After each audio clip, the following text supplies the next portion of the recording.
कभी ये ख्याल आया है कि हमारे फैसलों के पीछे असली बॉस कौन है? हम खुद या हमारे मन की कोई ऐसी छिपी हुई शक्ति जिसके बारे में हमें पता भी नहीं? आज हम सिगमंड फ्रॉइड की दुनिया में उतरेंगे और उनके क्रांतिकारी सिद्धांतों के जरिए इसी गुत्थी को सुलझाने की कोशिश करेंगे। तो चलिए शुरुआत एक बहुत ही बुनियादी सवाल से करते हैं। एक ऐसा सवाल जिसने सिर्फ फ्रायड को ही नहीं बल्कि सदियों से बड़े बड़े विचारकों को सोचने पर मजबूर किया है। ठीक है, तो आज का हमारा सफर कैसा रहेगा? सबसे पहले हम फ्रॉइड के उस बड़े आइडिया को समझेंगे, फिर मन को एक आइसबर्ग की तरह देखेंगे। इसके बाद हमारी पर्सनैलिटी के अंदर चलने वाले संघर्ष की बात करेंगे, विकास के 5 चरणों को जानेंगे और आखिर में ये समझेंगे कि आज के जमाने में भी फ्रॉइड इतने जरूरी क्यों हैं। तो चलिए शुरू करते हैं। सबसे पहले बात करते हैं उस इंसान की जिसने ये सब शुरू किया, सिगमंड फ्रॉइड। फ्रॉइड ऑस्ट्रिया के एक न्यूरोलॉजिस्ट थे और उन्होंने इंसानी बर्तावों को समझने का एक ऐसा तरीका निकाला जिसने उस वक्त सबको चौंका कर रख दिया था। उन्होंने अपनी थ्योरी को नाम दिया साइको एनालिसिस, यानी मनोविश्लेषणवाद। देखिए, उनका मानना था कि हम जो कुछ भी करते हैं उसके पीछे की वजह वो नहीं जो हमें ऊपर ऊपर से दिखती है। असल कंट्रोल तो हमारे मन के उन गहरे छिपे हुए हिस्सों के पास है।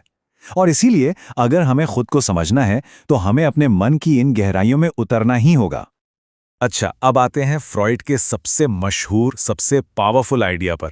उन्होंने मन को समझाने के लिए एक कमाल की मिसाल दी, एक आइसबर्ग की। और ये मिसाल हमारे मन के अलग अलग लेवल्स को एकदम साफ कर देती है। उन्होंने कहा, जरा एक आइसबर्ग को सोचिए। उसका जो हिस्सा पानी के ऊपर दिखता है वो बहुत छोटा होता है ना? बस वही है हमारा कॉन्शियस माइंड, यानी चेतन मन। हमारे पूरे दिमाग का सिर्फ 10%, बस उतना ही जिसके बारे में हम जानते हैं, जिसके बारे में हम अवेयर हैं। असली खेल तो पानी के नीचे है। वो जो 90% हिस्सा छिपा हुआ है वही है हमारा अनकॉन्शियस माइंड, यानी अचेतन मन। और फ्रॉइड के मुताबिक यही छिपा हुआ हिस्सा हमारी जिंदगी का असली ड्राइवर है। यही हमारे व्यवहार, हमारी आदतों, हमारी पूरी पर्सनैलिटी को कंट्रोल करता है। तो फर्क क्या है इन दोनों में? देखिए, जो कॉन्शियस माइंड है वो लॉजिकल है, वो आज की अभी की दुनिया से डील करता है। लेकिन अनकॉन्शियस वो एक अलग ही दुनिया है। वहां हमारी दबी हुई इच्छाएं हैं, वो दर्दनाक यादें हैं जिन्हें हम भूलना चाहते हैं, और हमारी वो गहरी भावनाएं हैं जिन तक हमारी सीधी पहुंच ही नहीं है। तो सवाल यह है कि इस आइसबर्ग के अंदर पानी के नीचे चल क्या रहा है? बस यहीं से कहानी और दिलचस्प हो जाती है। फ्रॉइड ने कहा कि हमारे मन के अंदर 3 किरदार हैं, 3 ताकतें हैं जो आपस में लगातार खींचतान करती रहती हैं, और इसी खींचतान से हमारी पर्सनालिटी बनती है। सबसे पहला किरदार है इड। ये हमारे अंदर का वो बच्चा है जिसे हर चीज अभी इसी वक्त चाहिए, इसे बस अपनी खुशी से मतलब है। फिर आता है ईगो। ये है मैनेजर, ये रियलिटी को समझता है और इड की जिद और असल दुनिया के बीच बैलेंस बनाता है। और आखिर में है सुपर ईगो, यानी हमारा मॉरल कंपस। ये हमारे अंदर की वो आवाज है जो हमें बताती है कि क्या सही है और क्या गलत। इसे एक आसान से उदाहरण से समझते हैं। मान लीजिए कोई डाइट पर है और सामने चॉकलेट केक रखा है। उसके अंदर का इड चिल्लाएगा, खा लो, अभी खा लो। लेकिन सुपर ईगो कहेगा, नहीं, ये गलत है, सेहत के लिए बुरा है। अब आएगा ईगो का काम। वो बीच का रास्ता निकालेगा और कहेगा, ठीक है, बस एक छोटा सा पीस खा लेते हैं। तो फ्रॉइड के हिसाब से एक हेल्दी पर्सनालिटी वही है जिसका ईगो यानी मैनेजर बहुत स्ट्रांग हो, जो इड की बेलगाम इच्छाओं और सुपर ईगो के सख्त नियमों के बीच एक सही बैलेंस बनाकर चल सके। अब एक और सवाल, इस पूरी खींचतान के लिए, इस इड की इच्छाओं के लिए एनर्जी कहां से आती है? फ्रॉइड ने इसके लिए एक शब्द दिया, लिबिडो।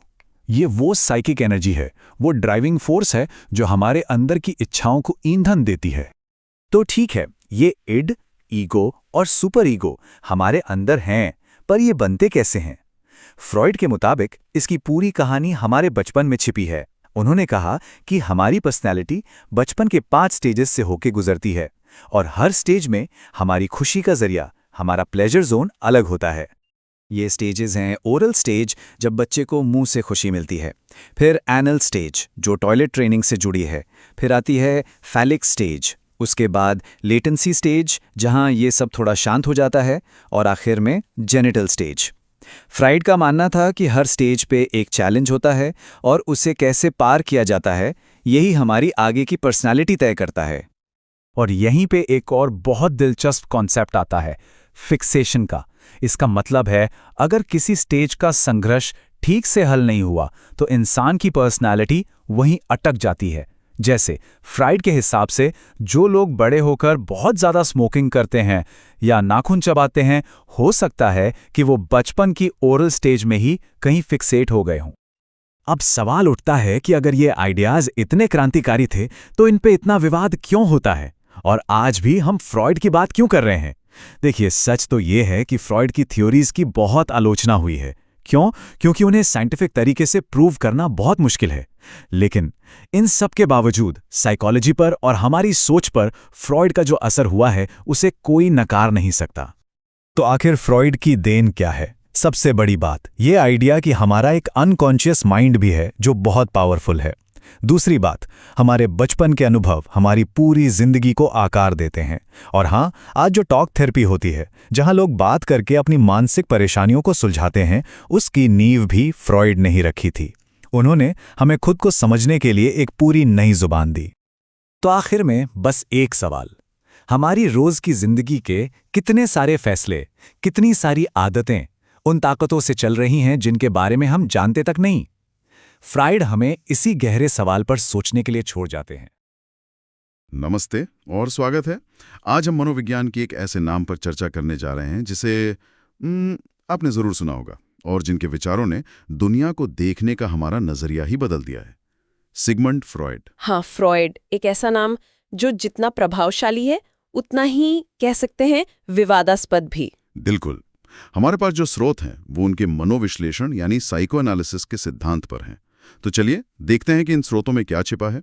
आज की हमारी खोज 3 सवालों के इर्द गिर्द घूमेगी। पहला, फ्रॉइड के मशहूर आइसबर्ग मॉडल का क्या मतलब है? हमारा कितना दिमाग असल में पानी के नीचे छिपा हुआ है? दूसरा, हमारे अंदर कौन सी 3 ताकतें, इड, ईगो और सुपर ईगो, हर पल एक दूसरे से लड़ रही हैं? और आखिर में फ्रॉइड के मुताबिक हमारा व्यक्तित्व बचपन के किन पड़ावों से गुजरकर आज जैसा बना है? बिल्कुल, और फ्राइड को समझना एक तरह से खुद को समझने जैसा है। उनके सिद्धांत की सबसे दिलचस्प बात यह है कि वो हमें हमारी उन इच्छाओं और डर से मिलवाते हैं जिनके बारे में हम खुद भी नहीं जानते। उनका मानना था कि हम जो कुछ भी करते हैं उसके पीछे हमारे अचेतन मन यानी अनकॉन्शियस माइंड का हाथ होता है। ये जानना वाकई हैरान करने वाला है कि कैसे बचपन के अनुभव और हमारी दबी हुई ख्वाहिशें आज भी हमारे हर फैसले पर असर डाल रही हैं। चलिए तो फिर शुरुआत उसी मशहूर आइसबर्ग वाली तुलना से करते हैं। फ्रॉइड ने कहा था कि हमारा मन एक आइसबर्ग जैसा है जिसका सिर्फ एक छोटा सा हिस्सा पानी के ऊपर दिखता है। ये हमारा चेतन मन यानी कॉन्शियस माइंड है। हाँ, और ये हमारे मन का सिर्फ आप मानिए 10% हिस्सा है। चेतन मन वो सब कुछ है जिसके बारे में हम अभी इस पल में जागरूक हैं, जैसे हमारी सोच, हमारी भावनाएं और हम जो बातें कर रहे हैं। इसका सीधा लेना देना असल दुनिया से है। लेकिन फ्राइड के मुताबिक असली कहानी तो पानी की सतह के नीचे है, यानी वो बाकी का 90% हिस्सा जो छिपा हुआ है। पर 90% ये तो बहुत ज्यादा लगता है। तो क्या इसका मतलब ये है कि मेरे ज्यादातर फैसले असल में मैं नहीं ले रहा हूं, बल्कि मेरे अंदर का कोई छिपा हुआ हिस्सा ले रहा है? फ्राइड के अनुसार हाँ, काफी हद तक यही सच है।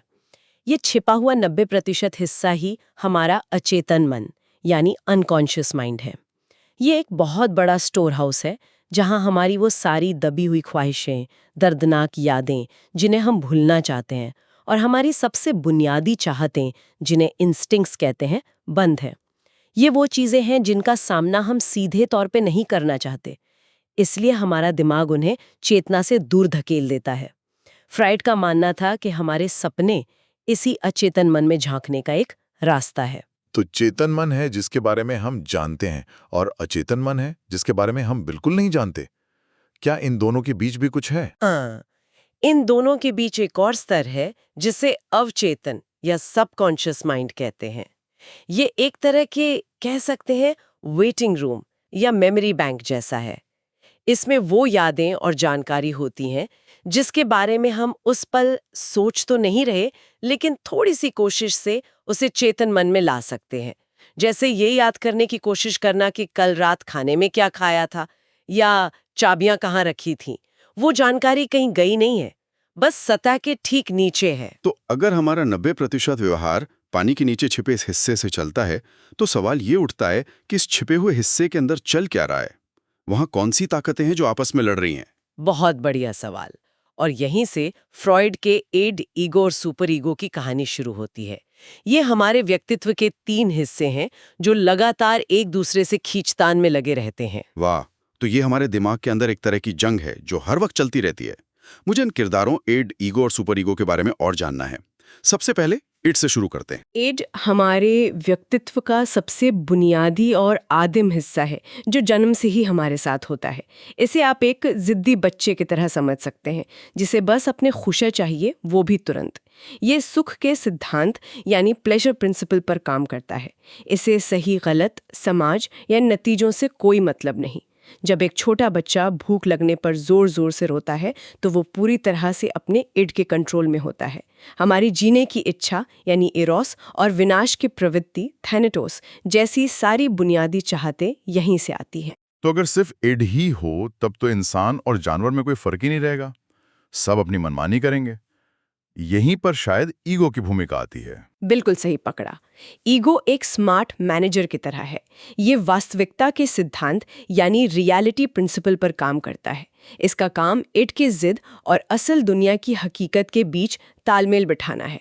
ये इड की इच्छाओं को पूरा करने के लिए ऐसे तरीके खोजता है जो सामाजिक रूप से सही हो और जिनसे कोई नुकसान न हो। ये तार्किक है, समझदार है और प्रॉब्लम सॉल्व करता है। और तीसरा किरदार है सुपर ईगो। ये सुनने में किसी सुपर हीरो जैसा लगता है, पर शायद ये हमारी नैतिकता की आवाज है। हाँ, सुपर ईगो एक सख्त टीचर या जज की तरह है। ये नैतिकता के सिद्धांत यानी मोरालिटी प्रिंसिपल पर काम करता है। ये हमें समाज, माता पिता और धर्म से मिले सही गलत के नियम सिखाता है। सुपर ईगो वो अंदर की आवाज है जो आपको तब भी डांटती है जब कोई नहीं देख रहा होता है। ये आपके कंधे पर बैठे आपके माता पिता की आवाज है जो कहती है क्या लोग कहेंगे। ये हमेशा परफेक्ट होना चाहता है। तो इन तीनों के बीच का टकराव असल जिंदगी में कैसा दिखता है? चलिए वही चॉकलेट वाला उदाहरण लेते हैं। कोई डाइटिंग पर है और उसके सामने एक चॉकलेट केक रखा है। बढ़िया उदाहरण है। इस स्थिति में तीनों के बीच बातचीत कुछ ऐसी होगी। इड जो जिद्दी बच्चा है वो कहेगा मुझे केक अभी चाहिए, अभी का अभी। सुपर ईगो जो सख्त टीचर है वो कहेगा बिल्कुल नहीं, ये तुम्हारी सेहत के लिए खराब है और तुम अपनी डाइटिंग तोड़ दोगे, ये गलत है। और फिर बीच में आएगा ईगो यानी स्मार्ट मैनेजर। वो कहेगा शांत हो जाओ दोनों, देखो हम पूरा केक नहीं खाएंगे लेकिन एक छोटा सा टुकड़ा खा सकते हैं। इससे इच्छा भी पूरी हो जाएगी और डाइटिंग भी ज्यादा खराब नहीं होगी। एक स्वस्थ व्यक्ति में ईगो इन दोनों के बीच संतुलन बनाने में कामयाब रहता है। समझ गया। तो ये एक तरह से पर्सनैलिटी के बनने का गेम लेवल जैसा है, जहां हर लेवल पार करना जरूरी है, वरना आप उसी पर अटके रह जाते हैं। क्या खूब कहा। बिल्कुल, आप इसे ऐसा ही समझ सकते हैं। फ्राइड ने व्यक्तित्व के विकास के 5 चरण बताए जिन्हें साइकोसेक्सुअल स्टेजेस कहते हैं। उनका मानना था कि अगर किसी भी चरण में कोई जरूरत पूरी ना हो या जरूरत से ज्यादा पूरी हो जाए तो व्यक्ति का विकास वही अटक जाता है। इसे उन्होंने स्थायीकरण यानी फिक्सेशन कहा, जिसका असर हमारी वयस्क पर्सनालिटी पर दिखता है। ठीक है, तो पहला लेवल क्या है? पहला है मौखिक अवस्था यानी ओरल स्टेज, जो जन्म से करीबन 1 साल तक चलती है। इस दौरान बच्चे के लिए सुख का केंद्र उसका मुंह होता है, चूसना, काटना, दूध पीना। अगर इस स्टेज पर फिक्सेशन हो जाए तो वयस्क होने पर व्यक्ति को मुंह से जुड़ी आदतें हो सकती हैं, जैसे नाखून चबाना या बहुत ज्यादा बातें करना या स्मोकिंग करना। लेकिन ये सिर्फ एक बुरी आदत क्यों नहीं है? स्मोकिंग को बचपन से जोड़ना थोड़ा अजीब लगता है। फ्राइड के मुताबिक ये सिर्फ एक बुरी आदत नहीं है, ये वयस्क जीवन में बचपन के उस सुकून और सुरक्षा को फिर से पाने की एक अचेतन कोशिश है जो उसे माँ का दूध पीते वक्त मुंह से मिलता था। यानी सिगरेट का हर कश बचपन की उस सुरक्षा की एक अधूरी तलाश है। वाह, ये तो सोचने का बिल्कुल नया तरीका है। अगला चरण क्या है? दूसरा चरण है गुदा अवस्था, एनल स्टेज, जो 1 से 3 साल की उम्र तक होती है। इस दौरान बच्चे का ध्यान टॉयलेट ट्रेनिंग पर होता है और उसे अपने शरीर पर नियंत्रण पाने से खुशी मिलती है। अगर यहाँ फिक्सेशन हो तो व्यक्ति या तो बहुत ज्यादा अस्त व्यस्त और लापरवाह हो सकता है, या फिर बहुत ज्यादा सफाई पसंद और जिद्दी। और इसके बाद आता है तीसरा और शायद सबसे चर्चित चरण, लैंगिक अवस्था, फैलिक स्टेज। हाँ, ये 3 से 6 साल की उम्र तक होता है। फ्रॉयड के लिए ये बहुत महत्वपूर्ण चरण था।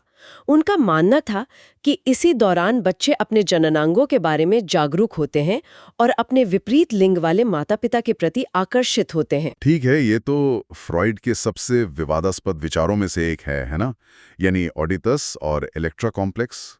इसी वजह से कई लोग उनके काम को सिरे से खारिज कर देते हैं। बिल्कुल, ये उनके सिद्धांत का सबसे ज्यादा आलोचना किया जाने वाला हिस्सा है। ओडिपस कॉम्प्लेक्स में लड़के माँ के प्रति आकर्षित होते हैं और पिता को एक प्रतिद्वंदी के तौर पर देखते हैं। वहीं इलेक्ट्रा कॉम्प्लेक्स में लड़कियां पिता की ओर आकर्षित होती हैं। यह विवादास्पद जरूर है, लेकिन फ्रॉइड के सिद्धांत को समझने के लिए इसे जानना जरूरी है। उनके अनुसार इसी चरण में बच्चे अपने माता-पिता के नैतिक मूल्यों को अपनाना शुरू करते हैं और यहीं से सुपर ईगो का विकास भी होता है। ठीक है, इस तूफानी चरण के बाद क्या होता है? इसके बाद एक शांति का दौर आता है, जिसे सुषुप्तावस्था या लेटेंसी स्टेज कहते हैं। यह 6 साल से किशोरावस्था तक चलता है। इस दौरान यौन ऊर्जा एक तरह से सो जाती है और बच्चे का पूरा ध्यान स्कूल, दोस्त बनाने और नई स्किल्स सीखने पर लग जाता है। और आखिरी चरण? आखिरी चरण है जननांग अवस्था, जेनिटल स्टेज, जो किशोरावस्था से शुरू होकर जीवन भर चलता है। इसमें यौन ऊर्जा फिर से जागती है, लेकिन अब उसका ध्यान सिर्फ खुद पर ना होकर दूसरों के साथ स्वस्थ और परिपक्व रिश्ते बनाने पर होता है।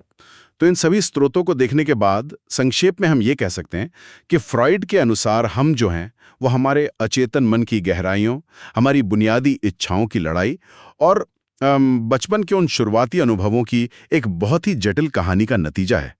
चाहे हम आज उनके विचारों से सहमत हों या ना हों, इस बात से इनकार नहीं कर सकते कि उन्होंने हमें खुद के अंदर झांकने का एक बिल्कुल नया चश्मा दिया। ये सच है, और ये हमें एक बहुत ही गहरे सवाल के साथ छोड़ जाता है।